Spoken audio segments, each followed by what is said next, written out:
me about what's the most exciting things that are happening in longevity and health in general. What's the great stuff that's going on? Well, I mean, in general, what we've realized now is that aging is a mitochondrial disease. Meaning, so inside of every cell in your body is a little powerhouse, a little battery called the mitochondria. There's about 110 trillion of these in the body. In fact, 10% of your body weight is something called mitochondria.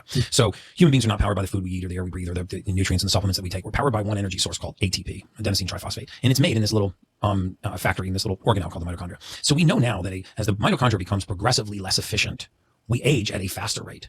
So the more that we can do to nutrify and supply nutrients to the mitochondria, the more power the cell will have to do its job, eliminate waste, repair, detoxify, regenerate. And so therefore, the longer we will live. We're actually now not just inside the cell, we're through the cytoplasm of the cell into the battery inside the cell called the mitochondria, and even inside the mitochondria into something called the Krebs cycle and electron transport chain. We're looking at the way that these molecules exchange so we can extend life. There's a lot of research on supplements like NMN, nicotinamide mononucleotide, other supplements that raise your NAD levels, nicotinic acid, nicotinamide riboside.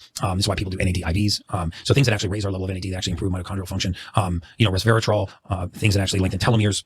And again, improve mitochondrial function. So the interesting research on longevity that is reducing sugars, improving waste elimination, repair, detoxification, and regeneration are really focused inside this little organelle called the mitochondria. A lot of science and a lot of companies are creeping up with really valid supplements that have a positive impact on this tiny little battery in human beings, and it's changing the trajectory of our lives. We're also starting to realize how sick we are becoming from our food supply. I hear people all the time online saying, we should be vegan, you should be keto, you should be paleo, you should be this, you should be that. We should be eating a whole food diet.